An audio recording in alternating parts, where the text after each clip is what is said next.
In industrial buildings, the rails, or girts as we call them, run along the outside flanges of the columns. So these are the girts or the rails, and they run along like I said, the outside face of the columns all along particular facade. And then finally, the pieces of the cladding are then bolted onto these girts to create the facade from the outside. Now, these columns do not necessarily have to be of the same size. So, for example, in the example which we are looking at right now, this particular column is HEA 300, whereas this one is HEA 500, whereas the one over there, let's just zoom in a bit, the one over there is HEA 600. So they can be of different sizes, but the requirement for the rails is that the rails all need to be aligned.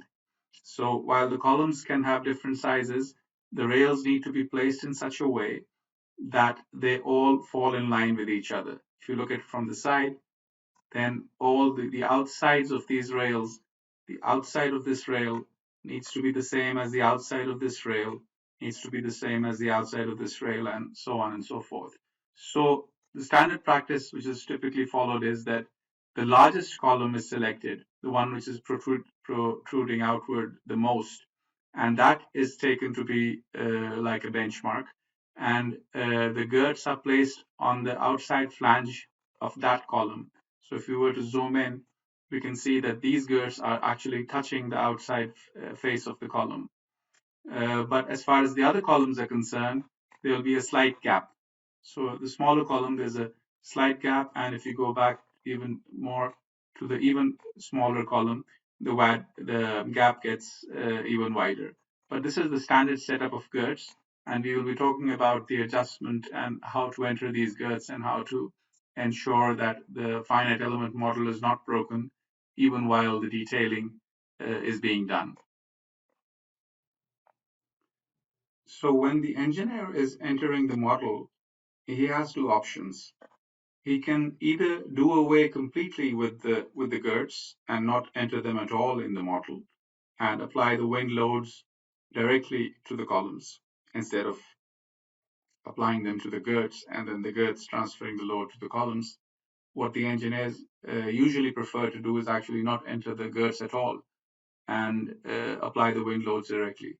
But let's say they have entered the girts, and in the scenario in which they do enter the girts, it will be an accurate finite element model, and all the nodes will be there, and they will not be worried about the detailing side of things. So if you look at the model, this is what it will look like. It will be a center-to-center model.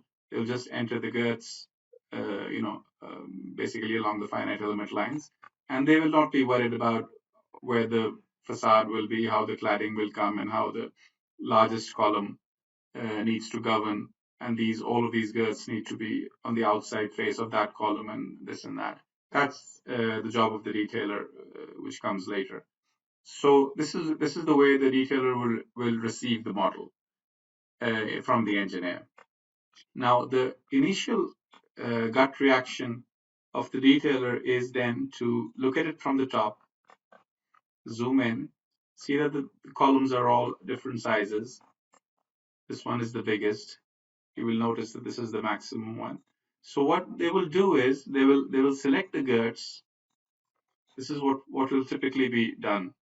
They will select the girts, zoom in on the largest column, and right click and say move linear, and this point goes to this point, and so it's a shift of about 295 millimeters.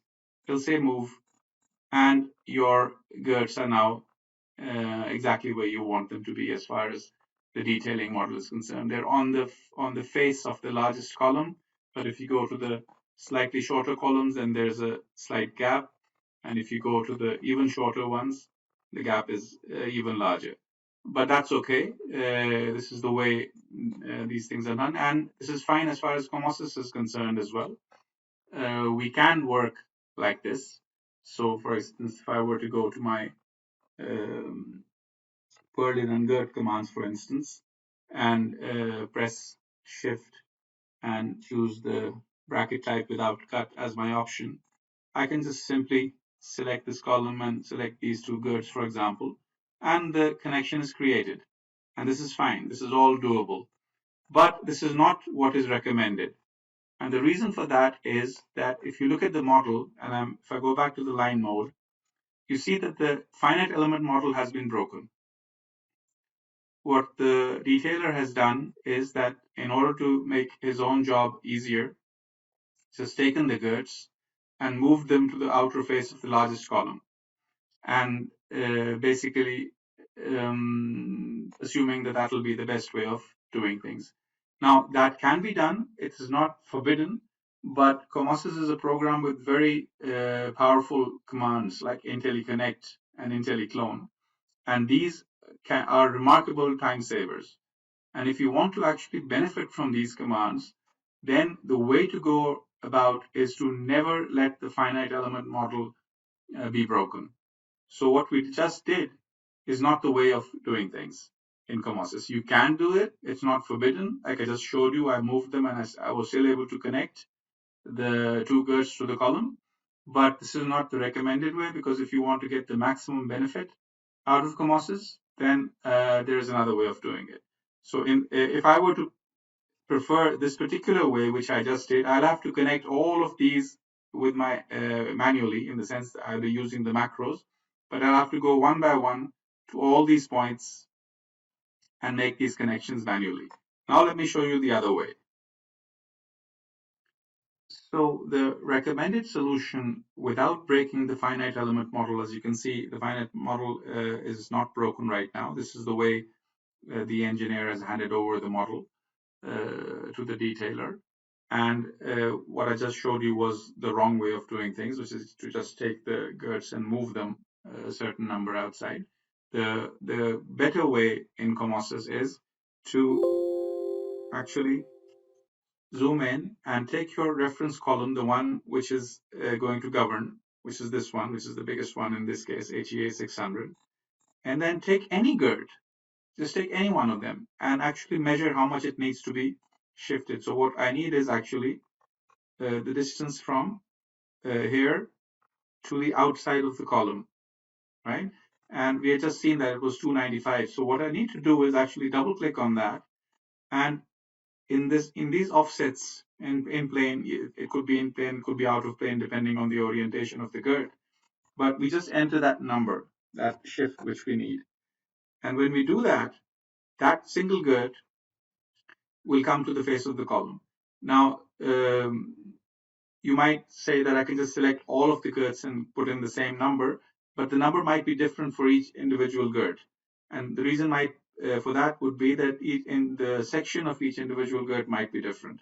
So this one, for example, is UPE 160, but this one over here is UPE 120, and this one, what we need to not forget is that if I just bring this to the face of the column, which is the same number, so if I just give this the same offset of 295, this is not what we want, because although this one is running along the face of the column, but this one is a bigger girt, and now the outer face of this girt is not the same as the outer face of this girt.